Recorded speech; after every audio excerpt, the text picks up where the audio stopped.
Good evening, good morning, good day, good night to everyone all around the world who's joining us for the first of the 2020 Alumni Speakers Series.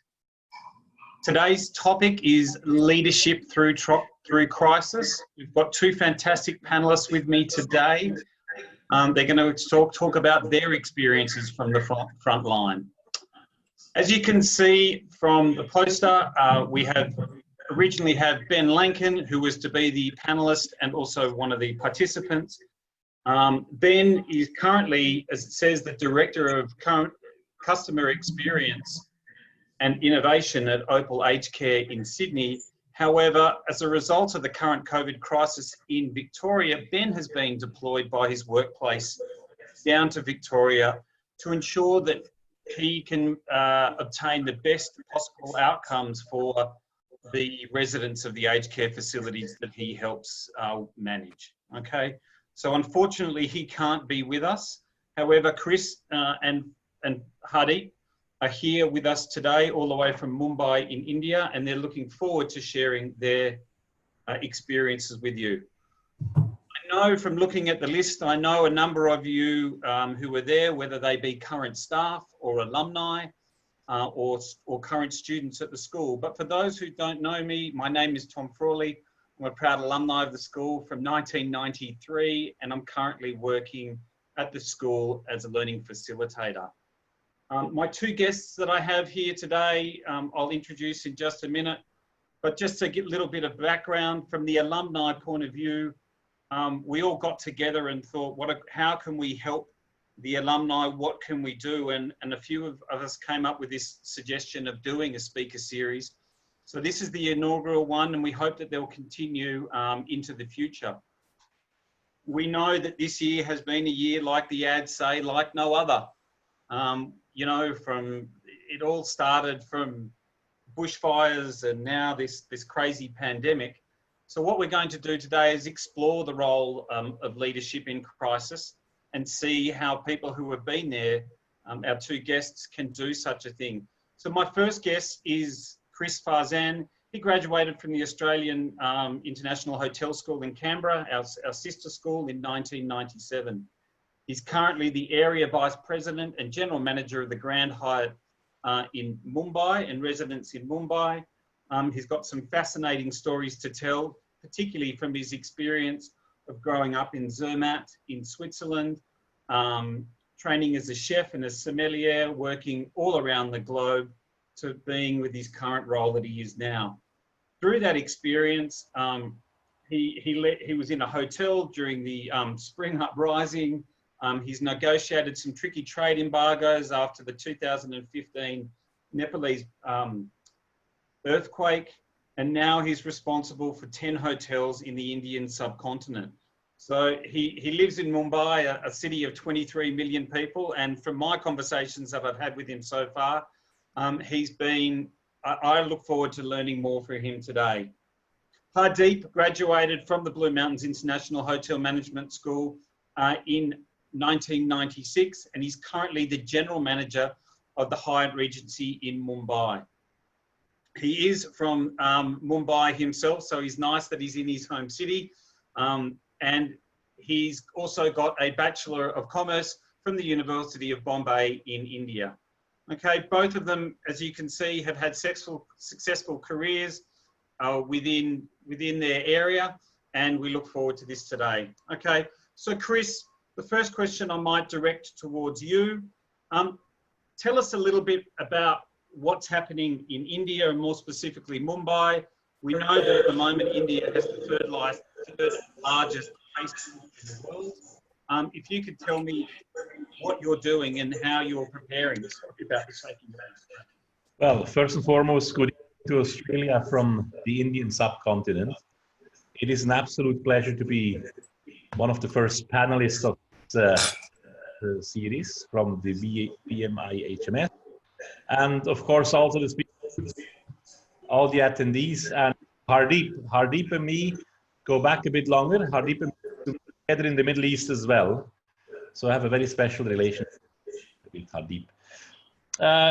Coming back to your question, Tom, India, as we all know, is one of the most populous countries in the world.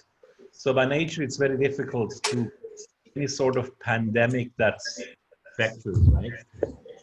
As you said yourself, about 20 million people in one city, with roughly half of them living in poverty.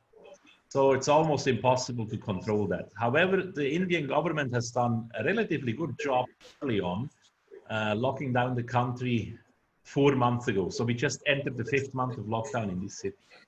Now, even by locking down a city of this size, it's very difficult to stop the spreading, right? Now, we suspected that from early on, and we have created, especially in the hotels I look after, created a bubble. Employees who were in the hotel, we asked them if they want to stay, and they remained in the hotel, and they have not gone home. So that way, we created a security bubble around the hotel. Don't go out and have to commute and can potentially get infected. Same with the guests. The guests are more or less long stay guests. So we created an environment where it was very difficult for the virus to be exposed within the hotel. And we've been very lucky so far that we had no cases, whereas other hotels had numerous cases or even had to shut down because they didn't take enough precaution. I think, coming back to the question of India, and Hardip can correct me if I'm wrong, if he on the upward trajectory and will remain so for probably another 4 to 6 weeks. That's what the mathematical forecasts say. And only in about 6 weeks, it should start to flatten out. Needless to say, like anywhere else, it's very difficult times for the hospitality and restaurant industry. We're all fighting daily battles, trying to get customers in and keep the virus out. Hardip, thank you very much. Hardip, can I pass over to you? So you have a big team that you're managing there at the Hyatt Regency, I understand.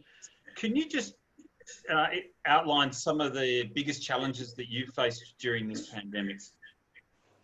Yeah, sure. Hi, everyone. Glad to be on the panel and thank you for joining in. So I think some of the challenges we go through today is basically meeting expectations. I think you are in the center of so many stakeholders, right from the ownership to your teams, to your guests, to local unions, if you wish to say. They're a big stakeholder nowadays. So the challenges that come is how do you communicate with them? How do you motivate them? How do you actually keep yourself sane, as I was saying some time back? Because what you say, what you do influences the rest of the people around you. So, juggling between all these stakeholders, managing media communications is a huge challenge. Everybody wants to know what's happening in the hotel. How are you keeping yourself safe? How do you plan to keep the guests safe? Resources become a big challenge. So for us to be able to, get timely deliveries is a massive challenge currently in the current scenario. Creating cash flows, one of the biggest challenges today. We need to, pay salaries for X amount of people in the hotel, keep the ship running. So getting all those resources and cash flows become a massive challenge for us. And most importantly, managing emotional quotients. People go through a varied, change in their behavior, in their outlook towards how they are going to deal with it. So how you support them becomes a big challenge again. And have you got any specific examples of how you have supported people who have been maybe a little bit stressed or worried about that, or guests or any of the stakeholders that you mentioned before? Oh, yeah, I can give you a lot of them. But one of the best example that I can give you is, for example, to begin with, is the owners, right? They are very worried what's going to happen, how they're going to survive through, how we're going to pay off our banks. And I think the best thing to do in such a scenario is actually communicate. I think communication is the most vital trait. In fact, I think it's more important than all the other leadership traits you can put together in such a scenario. You need to be transparent. I think you need to listen. One of the things we do, for example, here is we communicate with all the teams on a bi-weekly basis currently. My own direct reports, I communicate with them almost on a daily basis. And there are different things, right? There are people who are stressed about money. There are people who are insecure. Would this job remain, not remain as we move forward? And I think the biggest thing you can do through communication is give them hope. I think hope plays a huge, huge, huge factor. Positivity. While you can be transparent and you can be straightforward, you still need to keep the hope in them alive. So we have had some very tough decisions to take between Chris and myself in our hotels. We had to let a few people, go. However, we have tried our best to ensure that, if it's a letter of recommendation, or Chris has put a lovely document where he has sent it to almost everybody who's lost their jobs to say, if you need your help with your CV, if you need help with a letter of recommendation, if you need to go through some trainings, contact us back, we'll help you. So, it's not that you just forget about them or they have this feeling that you've completely forgotten. That communication, that relationship, that touch point that you create with them is the game changer. Yeah, right. Thank you for that. And Chris, is there anything you would add to that point? Yeah, well, but we realized early on is that a lot of our colleagues who are affected by layoffs have not had to go through interviews for a decade or even longer, because both our hotels are in operation for almost 17, 18 years. So we had to make them fit again for the workplace and be engaged in we reached out to them, listen, why don't we do mock interviews? We check, send us your CV, we make sure they look fresh, modern, so you stand out. We gave them courses on how to handle their profiles on social media and so on. So for us, it was really from day one to ensure that even those colleagues who will leave us or have left us, after in a way that they feel cared for. I think Hardip explained it very well. I think that the interesting thing that I'm taking out of what both of you have said is that you're, as a leader, that your level of responsibility extends far beyond when people's tenure of employment ceases with you and starts somewhere else, and that the legacies that you leave with them are so important. Yeah, absolutely. So, and interestingly, is there what have been some of the biggest challenges?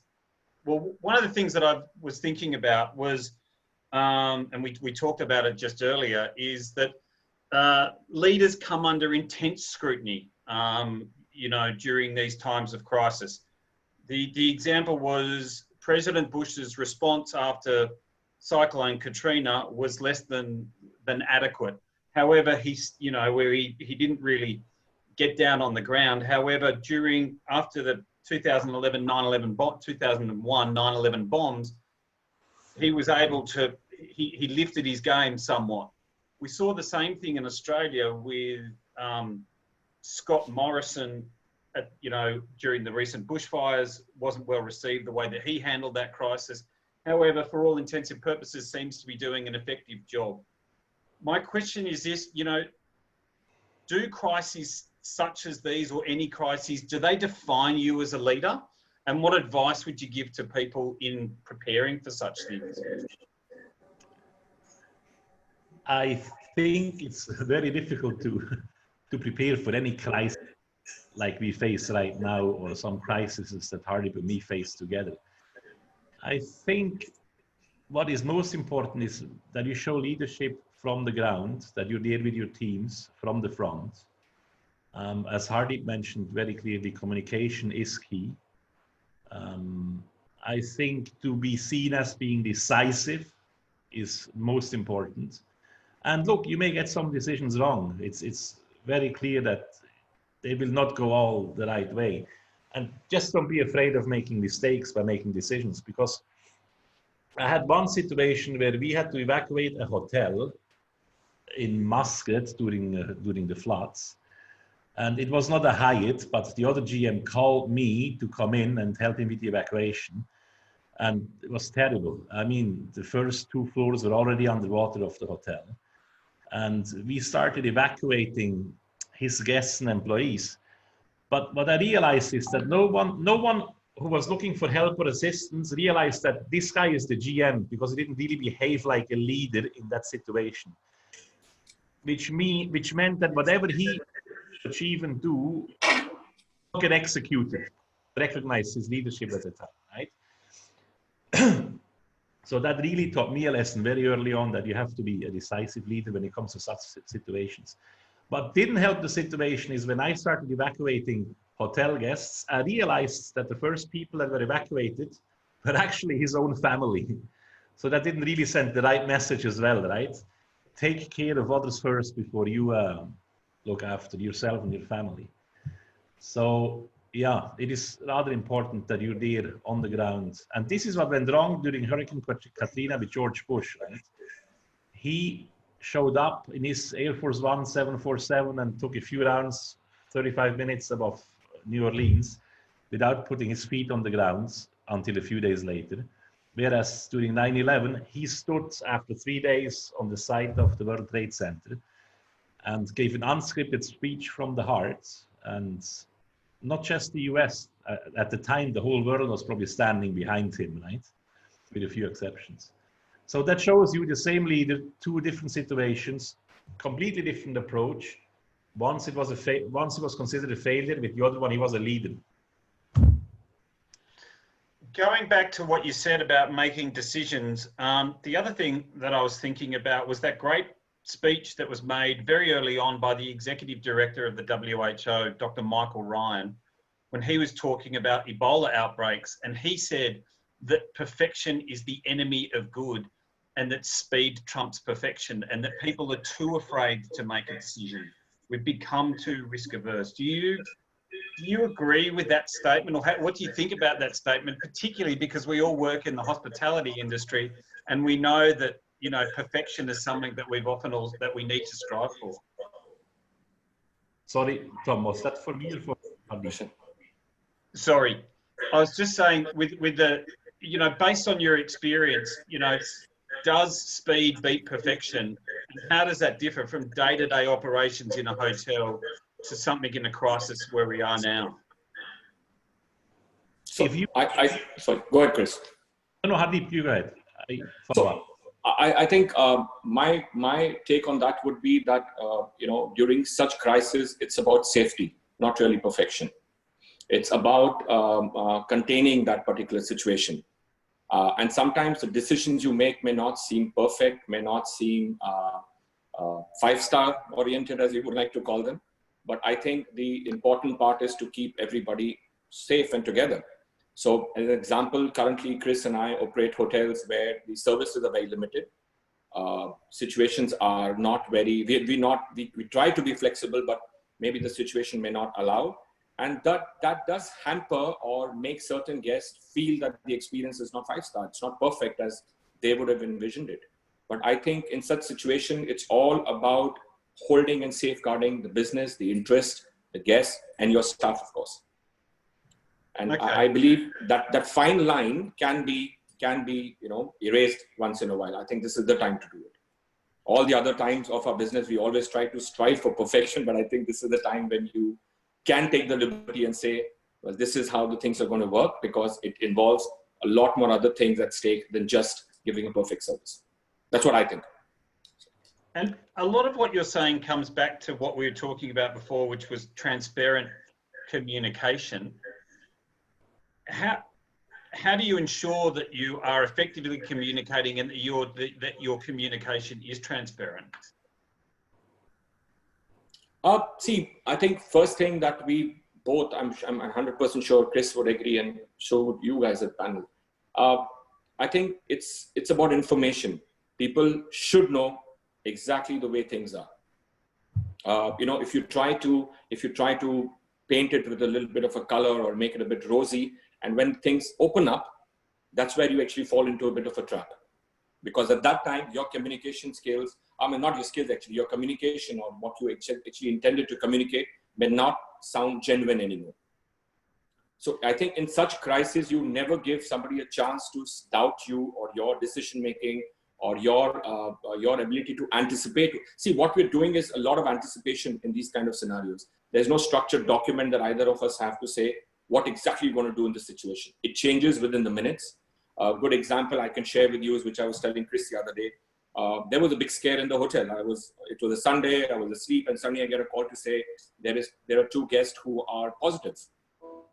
And there was a whole amount of, panic and the staff not willing to go and talk to the guest. And so, in that situation, if I was to not paint a right picture, or if I was not to lead from the front, we always hear this cliched statement, right? A leader should lead from the front, walk the talk. But this was the time to do it. You make sure you wear all the protective gear, you come down and you have a straight talk with the guest. You explain to him transparently what we can do and cannot do. And more importantly, it was very important to let the rest of the guests know, because people are watching. There are people who are sitting in the windows and looking. There was an ambulance, for example, that came into the hotel. So it's best to be transparent because it gives them an assurance, the confidence. I think that's the way I would look at it. And is it what channels have you been using to communicate with your guests, staff? Where have you found the most effective way to get to different people? Is it picking up the phone, or Skype, or Zoom, or whatever it might be? Skype. I would let Chris answer that first, because I know he's brought us to some technology bit, which I would let him then answer that. Since we created this virtual bubble and all the guests and employees are in-house anyway, it would be in person. But one thing we also changed early on was that the associates, the colleagues who stayed at home, and there are hundreds of them who didn't come to work, right? They also need to know what's happening. So while we used to have the usual town hall meetings in person at the hotel, this was no longer the case now. So we actually did the same thing what we do now. We hosted the first virtual town hall meeting where all our colleagues could dial in and ask questions. I just want to backtrack a little bit to your previous question, Tom. Speed over perfection. I think if you face situations where there is no script, where you do not know the outcome, which this pandemic clearly is, you don't have a playbook. You have not trained, so perfection per se doesn't exist in such a situation. So I think speed and decisiveness is of much bigger importance in that case, because it can protect lives. I've seen it in hotels who were not as decisive, who many colleagues and many guests ended up having the COVID-19 virus, right? You referred in that example to Ebola, which is obviously a much more deadly form of a virus than COVID will ever be. The difference is COVID spreads much easier, right? Yeah. And we've talked about the support that you've been giving to your staff. What else has the company, what else has Hyatt been doing on a bigger scale level to support not only the employees, but people in your position? And what have you been doing personally to ensure that you're getting through this crisis as well? Because we know that, it has a detrimental effect on people's health. I watch people on the news just seem exhausted day after day, whether they're politicians or frontline workers. What have you guys been doing? Well, first of all, in terms of, there is obviously a global guidance that has evolved over the weeks and months, right? Where we have worked on different projects, how to shut down hotels, but also how to reopen hotels, which is as important, because it's not like you open a hotel under normal circumstances. There is a completely different set of guidelines and procedures how to handle operating hotels from a hygiene aspect, right? Hyatt, to my knowledge, is the only company who mandated so far that every hotel has to have a hygiene specialist. On top of it, we have all of us have to get certified in hygiene protocols through a government accredited body that makes sure that everyone understands the principles and basics of hygiene. I made it very clear to my team that hygiene and sanitation is not a question of the hygiene manager and the GM alone. It is everyone's job, right? Which, depending on the culture you operate in, is a bit more difficult to explain or to send the message across. Now, the other thing about what has Hyatt done, there is no answer to that would apply globally, because wherever we operate, different legislation, different outcomes, right? First and foremost, we always have to protect jobs. But as Hardip also said, if you have situations where cash flow becomes an issue and you probably can't pay salaries anymore if that goes on for much longer. Then we have to look at different scenarios. We went as far as offering voluntary separation schemes where we offered a better financial outcome for these colleagues who are close to retirement and want to leave anyway. In countries like, or in many countries in Europe where you have government subsidies, unemployment benefits, furlough, it is obviously much easier than if you work or operate in a country that doesn't offer these schemes, right? Needless to say, many of our hotels operate in countries where there is not much of government support. So I can honestly tell you it's not easy for each one of them to talk to them and tell them, listen, it's difficult, you don't have a job anymore. So what we try to do is also, we try to send people on sabbatical. So we pay them a percentage of salaries and hope we can take them back once the situation gets better in 3-4 months. That's another step we've done. 3-4 months, how did you come up with that figure? That's the big question, right? So in 3-4 months, we have to assess the situation. I think India, in one sense, is very lucky. The majority of business is generated through domestic business. We're much less reliable on international business than many other countries. Having said that, obviously, key gateway cities like Mumbai and Delhi, the business mix is a bit different. In our case, the business mix is about 50-50, domestic and international. I think it's for you as well, Hardip, right? Yep, same. But obviously, if you're in other cities that are not considered key gateway cities, it's about 80-90% domestic business. And to be honest, domestic flights have restarted. Certain areas, pockets are still under lockdown. But we do see pickup of business in certain cities already. And it will come, right? We see a lot more takeaway, a lot more home delivery. We see a lot of staycation business because people had enough of sitting at home after 4 or 5 months. So the nature of business has probably changed a little bit, right? From only business travelers to staycation business. Yeah. Yes, so see, just to answer that question a bit more, in a different way, I think India is blessed with what we call the seasonality of business. And typically Q4 which is your October, November, December is much more busier. So I think the 3 to 4 month period was also, a bet on that particular perspective that eventually by the time things start to go down and India being a pretty self-resilient economy, with the domestic consumption being so high, you might actually see some part of that business revive back by October, November, December. And obviously that will be a great time to bring back your team. And, so again, like I said, a lot works on hope.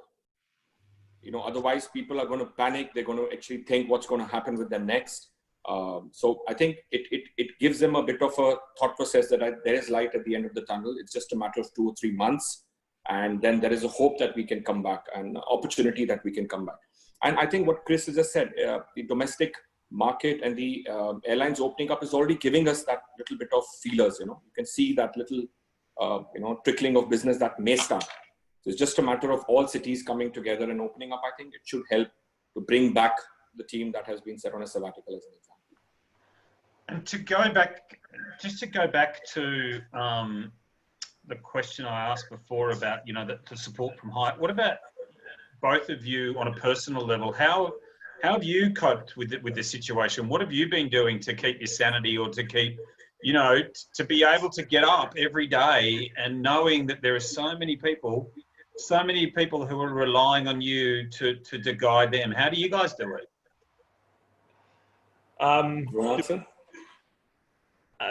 I work more than ever before, to be honest, because I have a bunch of hotels and GM assistants, a lot of owners calls, a lot of hired calls. It's just relentless. And I have to be honest with you, come the weekend, you're mentally drained. You're not physically, but mentally. And you probably just sleep through 1 or 2 days before you go back to the office. But I've been very lucky. I'm blessed with a fantastic team at the Grand Hyatt Mumbai. who really supported me and they know what they have to do, and a great family. I mean, my family, I have two kids, 11 and 14 years of age. Look, they've been sitting in the apartment or in the hotel now for over 4 months. It's not easy for them as well, right? But it's been great sports. They supported, no complaints, and everyone just kept themselves busy. I tell you, once this lockdown is over, I will go to the nearest range just to see some mountains, fresh air, and forests like we have.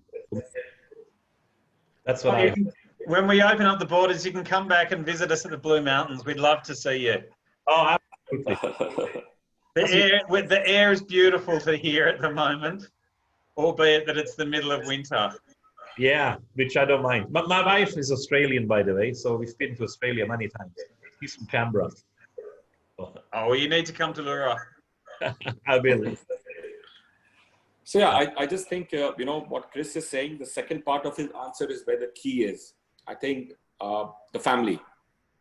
I think once you finish your long day, you go back home, you sit with your family, everything becomes okay, right? I have a 6-year-old daughter, so she looks forward, and I think she's suddenly very happy with the fact that the father gets more time at home now, and he is, so I think that makes such a huge difference. You completely re-energize. And the second thing I believe is talking. So Chris and I talk a lot. We keep calling each other for single malts, which we both love. We haven't been able to meet. So I'm sure, again, the cliche word of hope comes in that soon this is going to get over. And Chris and me are going to sit together and start our, single malt sessions again. And I think it just drives you. See, one thing, I remember we were talking a couple of months back. What happens to people like us when we come out from schools, like the one we have all graduated from? I think schools prepare us for this very naturally. I think once you come out of schools, hotel management schools, you are a natural crisis manager. This is what excites you. So when something happens, you are naturally drawn into it and you take lead of it, you fix it. So our schools prepare us very, very early stages. You only realize it gets activated when situations like that happen. So you're naturally, I think you are programmed to handle it. Well, it comes down to that old saying, perfect preparation prevents poor performance. So speaking of the school, what advice, one of the questions that we've been given here from some of the students is, what advice would you give to a student, or recent graduates or, people who are about to graduate, who are studying at the moment, who still have this passion to work in the industry? What advice would you give them on how to deal with it, how to break in, etc.? So this is actually a question not just the students or future graduates have. I face this question from a lot of our colleagues who are sitting at home because there's not enough work, right? But I would tell the students first and foremost is, look, it's difficult and it's tough right now, but this time will change. We'll all get over this. But if you can afford it, do some voluntary work, be it for an NGO or for any other organization, or actually go and work in a hotel, and if they can't pay you, at least you gain experience. The second point is what I tell my employees as well. Just go online. There are so many great courses where you can increase and expand your knowledge. And it doesn't necessarily have to be in the hospitality topic. I mean, learn about mindfulness and emotional intelligence that makes you a better leader, right? Learn about better business practices, because there are so many things that will add to your knowledge and general understanding of running a business that are not necessarily hospitality related, but you can educate yourself further. I think this is a great time to do so. Take that challenge. The worst thing you could do is do nothing. Just sit at home and wait for something to happen. And this may be the right time to think about entrepreneurship as well. Draw up a plan, come up with an idea, and you may want to execute it or not. That's another story, but it keeps yourself busy. Necessity is the motherhood of all invention, isn't it? Absolutely. Winston Churchill said, never let a good crisis wait. Yeah. Never waste. Yes, he didn't. Yeah, I think, all crises also present an opportunity. So I see a lot more startups, for example, in Mumbai that I read about than I have read ever before. So, the young kids who are graduating today are coming up with such fabulous ideas. They actually approach hotels like us with ideas. So one of the latest one has been somebody who's approached me with a parking app. So it actually tells you that do not come and stand in a public area till your car has come. It'll beep or give you a message that your car has come. I think it's a fantastic app. It just integrates well with our piece of business and the hygiene and social distancing we want to maintain. So I think, I think it's a great time to upskill yourself. And definitely what Chris has said, I think that's something that's worked in the past for both of us. Gain credibility. This is the time to gain credibility. You go and offer your services to any hotel and say, don't pay me, just let me work. I can assure you they will remember you. Yeah, definitely. And this is not going to last forever. Just another 4, 5, 6 months and you're into the game. Yeah, it's interesting. And I think the other thing that you mentioned is about people coming up with new ideas, and lots of businesses have pivoted, and changed their offering to meet the needs of the market. Okay, restaurants, up having semi-prepared food. What have you guys done in that space? Have you done anything to pivot your business to bring in some revenue somehow? Well, obviously, don't forget, Mumbai is still in a lockdown. So we have a few things we rolled out, but we cannot measure the success yet because people cannot really come and visit you, right?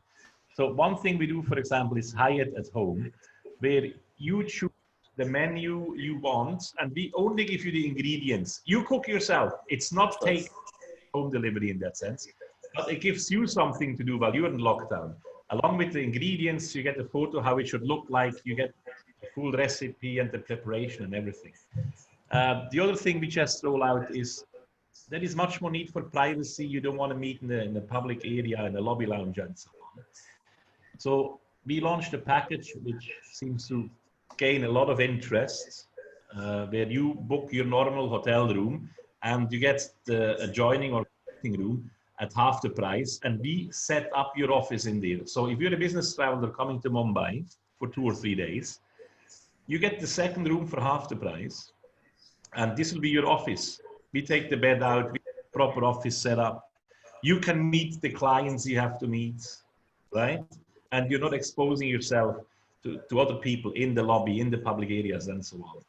So there are a few initiatives we undertake that we come up with over the weeks. I mean, you see, everyone is going touchless at the moment. I remember we had one employee who left us 6 months ago, and he told me, Chris, I'm coming up with this touchless business card. I'm a technophile. I love technology. And I thought, this is great, but who's going to use it? People want to use business cards. Well, guess what? This guy 6 months ago, but he's going into business in our hotel now, because I will make sure we don't use paper anymore and everyone gets an electronic business card. Right? Young guy, early 20s, he will be his first account. So in our case, for example, we have started laundry services, and I think the response is fabulous. We are not doing laundry for guests, but we are doing laundry for other hotels. I've got vacant capacity. All the smaller hotels do not have services to the otherwise laundry that they had. I can actually take a lot of load. So I'm kind of making money out from that at the moment. I'm making money out from cars. Car rentals seem to work in a good manner because you don't really get Uber very easily currently. And this is where, a hotel car, which is well maintained, hygiene, following all hygiene norms, comes into play. Okay, I'm not charging the same amount that I would have charged a couple of months back, but it's covering my costs. Look, I've got a very interesting question here from I know an alumni. A couple of parts of the question. How's this crisis been different than other ones that you've experienced? And the question that I really like is, do you think that the hospitality industry has been adequately prepared for this? See, my point of view would be that I think we discussed that point earlier. We are never going to be fully prepared. There is always something or the other that's going to change. It's never a scripted document. You just have certain principles, I would say, and your ability to anticipate, your ability to be judge, take a bit of decision making, like he said, or be able to judge. I think those are the traits that help you to go to crisis. Is the hospitality industry going to be fully prepared? Fully never. But I think some of the initiatives that have been taken by Hyatt or by the local government are preparing us to ensure that we have the basics in place. So, all the social distancing norms, or how we clean the hotels, the frequency of cleaning the hotels, the kind of chemicals we use today, completely changed. I mean, currently we are negotiating with one of our vendors who says he's going to give us nano cleaning technology, which is like a spray you put over something and you don't have to touch it for next 30 days. Now, how does it work? Does it not work is what we are currently, looking at. And I think technology is going to be the way forward that's going to help us keep ourselves prepared. Technology is changing so fast today for hotels. Nothing that we saw in the last 6-7 years, which is happening in the last 4 months, right? Contactless technology is brought into place. Sorry, Chris, go ahead. I think the global pandemic, I think no one was prepared. No one can honestly say we've been prepared. But Hardip, let's go back to when we were in Doha, right? We were not prepared for the embargo, where the tanks were standing at the Saudi border. We were not help our colleagues in Kathmandu when the earthquake happened. Yet, within 3 days, we dispatched 64 boxes, a full team on the government plane.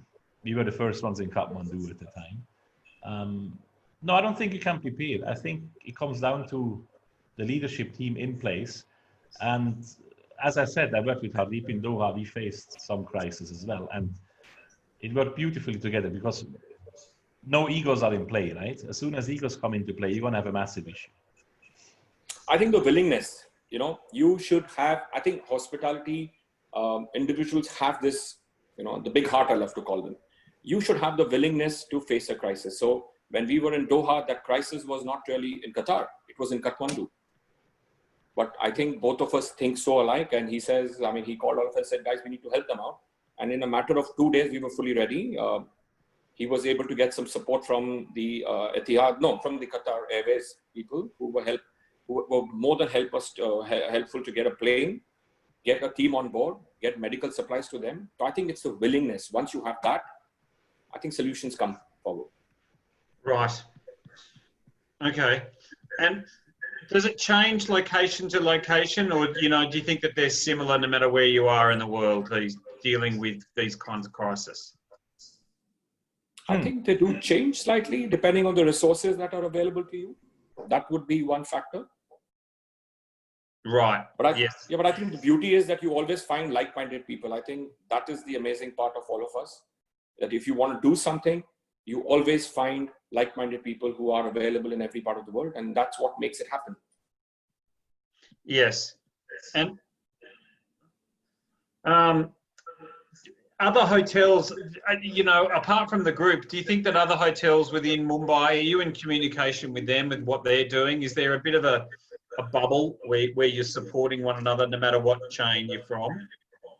No, I think we have a very good relationship. I speak to I set up a fixed meeting every week with some of my colleagues, other GMs from other hotel companies that I speak to. And we do exchange information. But it's interesting to see how Hardip, our hotels, but it's probably also because of the ownership, we can honestly say we've always been ahead of the curve. Whatever we implement, they implemented 2-3 weeks later, right? Yeah. And what would you put that down to? Back as well, what we tell them. But I think communication. If you're ahead of the game, how did you prepare? Is it just hard work getting there? Preparedness? No, because I tell you, because I've been through several crises before, right? Where there were no supplies were available, where people couldn't travel anymore. So I have a bit of an advantage there, right? This happened to me in the Middle East. This happened to me, actually, 3 times in the Middle East. And I'm mentally prepared to know this will happen, right? So we laid the groundwork early on, as soon as it was very clear that this will lead to a shutdown and the lockdown. And I think that's of the curve because we had a bit more experience in that, Hardip. Don't you think so? So also, you know, what I think what Chris mentioned a couple of minutes back is lack of egos. I think often things go wrong when people start bringing in egos. I mean, Chris and I share information. I mean, Chris would know exactly what's happening in my hotel and I would know what's happening in his hotel. If anything we do works out, we don't shy away from telling the other one, listen, this is working out, try it out. And I think that makes things work. So you become good parts in a bigger machinery and that goes very well. And by the way, Hardip doesn't have to tell me, he's not reporting to me. So he's not part of my, despite him being in the same city. It's interesting, there's a book that came out recently where a New York journalist studied the habits of really, really successful sports teams over the last 100 years. And the one thing he found in his research was that the leaders who were prepared to pull people aside and have those one-on-one chats, whether they be positive or negative, discussions with people, being transparent, you know, not having any egos, saying this is what we've got to do and this is where the gap is. They were the ones who were able to develop their skills as a captain or leader of that particular team. And it sounds like from listening to you, and increasingly we hear this importance of transparency, and it's refreshing when you hear that people are actually doing it. You know, when you hear something from your leaders that you rely on, when they are open and honest, it makes you, it makes it a little bit easier to understand the gravity of the situation that they're in. So, yeah, no, thank you for that. If there is a book I can recommend everyone to read, it's called Atomic Habits. And Atomic Habits talks about not change that will result in a 10% improvement. It talks about the 1% improvement and how it compounds. I forgot who the author is, but Atomic Habits is probably one of the best books I read in the last year. Yes, we can't make quantum leaps, can we? No, Not anymore. So if you were to go, if we were to look forward to the next crisis, whatever that might be, we know that there's one around the corner. What lessons do you reckon you'll take from this one into the next one? People have to multitask more than ever before. People have to be generalists, not specialists, with a few exceptions, of course. Innovation. Please. Innovation. Open-mindedness, I think the biggest thing. One thing, my takeaway from this whole pandemic is be open-minded. Don't believe that you know it all. It could be somebody down the line in the team who knows it much better than you. So listen. A lot of our ideas, I'm sure Chris will tell you that a lot of our ideas in our lives come from the team. The only difference is we have the power to execute them. And that's why what Chris said at the beginning, that we are blessed. We have always been blessed with some very good team members. And I think that helps because you are opening to listening to them. We have so many people who come and give you ideas on a daily basis. Never ever have we ever said, okay, we'll look at it. No, we look at it immediately because you just don't know who's got this idea that may be a game changer. So listen, I think listening is something big one. And the best ideas have come from Blue Mountains graduates, haven't they? Always. AIHS. Oh yeah, AIHS as well, yes. Okay, now I've got a couple more questions. Now, just to remind everyone, we've only got a few more minutes left. One of the things I failed to tell everyone at the beginning was those who'd sent through a question beforehand, they're all going to go into the draw for whatever is the best question that we can come up with, and they're going to win a $200 and a $100 prize. So afterwards, and we probably don't have the time to go through all of these questions now. I just needed to remind everyone for that. Also, before we go, in the next sort of 5 or 10 minutes, look forward to the next couple of things that we've had. Please, can everyone just shout out and get as much involvement in this as we possibly can? You know, so that we can get more people listening to this speaker series. It'd be great for all of us, particularly if we've got people of Hardip and Chris's caliber, you know, who are sharing their time with us. Okay. I have another very interesting question here from a student. So how might COVID change how potential investors look at hotels from an ownership point of view? So, you know, they've been considerably a safe investment, you know, particularly if they've got them in good locations. Do you think that they will be a more risky investment for potential owners in the future? See, look at crisis, right? I mean, we were studying something. So Chris and myself have been teaching ourselves and educating ourselves a lot on the stock market, right? Something both of us try to think that we know, and we try a lot to learn on it. One of the learnings that came out from there was that there is a pandemic every 100 years, and there is a financial crisis or a correction every 10 years. Does that mean there are less hotels now? Absolutely not. I think what is important is to find an opportunity. So I could give you a very good example. Currently, this hotel, for example, is going through a cash flow crisis. So we're trying to generate money through various perspectives. I have a hotel that is just right behind me. They have shut down, and actually they have started doing a bit of a renovation. So they are actually investing money currently to upgrade their product.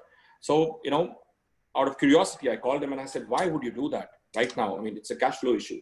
He said, Hardip, but I have enough cash currently at reserve. So my point of view is that if I do any renovation now, it's going to be cheaper. I have less money to lose when the hotel was running. So your turnover business is lower.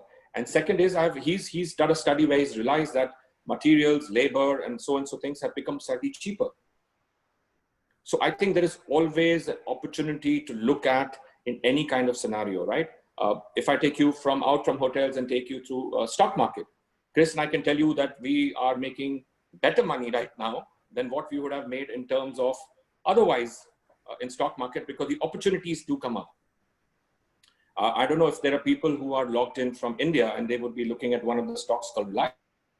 It's a fantastic example, a company that has been able to go debt-free in a crisis, is able to get the highest amount of investment in the world probably currently in a crisis. So I think it's always, it's not a question that would have a straight answer. It depends upon your financial condition and obviously what opportunity and what your goal in the long term is. Nice. Yeah, Chris, have you got anything that you'd like to add to that? Not really. I forgot what the question was. It's about investing. Again, I appreciate your honesty and transparency. It's good. We love it. Investing in hotels. Look, again, this is a question of in general, right? I think, look, take a city like Mumbai. The growth will still be there. The question is, will you find the space or the plots to build a hotel? But again, things change around the world, right? There are certain hotspots or certain markets that are completely oversaturated and others are underserved, right? I still think hotels are a great investment because I just saw some figures from Switzerland, coincidentally, that the hotel business in Switzerland in the last month had massive occupancies and average rates because the Swiss people didn't travel overseas or to Spain or Italy. So now they spend all the money in Switzerland, right? It really depends where you operate, what is your business model. I think there is merit in looking in various types of investments in the hospitality industry, be it either as a management company or be it as a franchisee, as an owner, right? So there is no clear answer. It really depends on the location. Right. See, there's another example I can share with you. I think that's a very relevant one. I know a couple of investors currently who think getting into hotels, this is the right opportunity for them because the entire stake will come much cheaper. So they're going to get the investment into a stake in a company at a highly discounted rate. And, you know, it's always been their long-term goal to have some of their funds invested into hotel business. So there are people who are looking at that as an opportunity. So I just think it's completely dependent, like Chris said, where you're operating, what your financial goals are, and what kind of leverage are you into. If you're heavily leveraged, of course, at the moment you just stay put and you stay under the radar. But if you are cash rich, good time to, you know, diversify money. Okay, now we're going to wrap it up because we're just coming to an end. If you're going to sum up crisis leadership advice, particularly for younger, for students or younger graduates, if there's three key elements that you think that people need to be aware of for crisis management, what are they? And I'll start with you, please, Chris. 3 points for crisis management for new. That's a good question. I'm not sure if I can give you a direct answer to that question. Don't listen. Work for leaders to work for. Don't work for people just because of a salary, unless you really have to. I always learned the best about leadership from bosses I really wanted to work with, which ultimately helped me now in the current situation. I'm not sure. Hardip, do you have anything to say to that question? See, my way of thinking is like you cannot choose your parents. You cannot choose which crisis is going to come to you. So, be clear about it. The crisis can come anytime, in any shape, in any form. Second is, there is no straight answer. I think the question that you had put at the beginning, there's never going to be a perfect answer on how to deal with crisis. So you have to be that kind of a person who is on the ground, humble, clear in communication, and somebody who is willing to take decisions. You cannot run away from that responsibility, especially if you're in the firing zone between all the various stakeholders. Communications. Do not ever underweigh what communications can do for you. And one more thing, I think Chris is somebody I really look upon to for this thing is care and empathy. Do not discount these two words. These are the two words that typically let you sail through a crisis. It again may sound very generic, but you know what? This is what works. If you are built with care and you can show that to people genuinely, then everybody around you is assured that you are going to take them through some corner at some time. And I think that is most important. So don't put these 2-3 things aside. These 2-3 things are your best friends at that point of time. I just shared my email address. If any of you has any questions, pass an email. Sorry, Hardip, I took the liberty of sharing the email address. Absolutely, no problem, sir. But look, this hour has gone so quickly. I've really enjoyed it. I think the conversation, it really felt like a conversation. I really wish I could be in Mumbai and come and have a single malt whiskey with you. But unfortunately, our time has come to an end. Hardip and Chris, on behalf of the Alumni Board and on behalf of the alumni in general, thank you so much for giving up your time. It's been awesome. Again, if anyone's got any questions about this, they can contact us through Petra, through the alumni network. Would be great. And I think this is a big shout out to make sure that we all do look after one another in these situations, as we've said before, because and with the Blue Mountains Alumni Network, we've got such great resources that we can all draw upon from each other to prepare for the next thing that's going to happen that we're not quite sure about what it is. So again, thank you to all. I'm sorry if we didn't get to answer all of the questions. I can see a few, there's lots of chats here. Look, just thank you to everyone who's just, all the people who participated. So thank you, everyone. It's 5:59. It's dark here in Sydney. I'm sure it's still hot in Mumbai. The sun's gone down. Thank you very much, everyone. I'll just do a little thing for the next couple. I'll see you at the next few panel workshops and discussions. Get in touch with the alumni, get in touch with Petra, get in touch with me. We'd love to hear your stories. Thanks, everyone, and good night. Thank you, everyone. Have a great evening and be safe, please. Thank you. Thank you. yes, thank you. Bye-bye. Thank you. Good.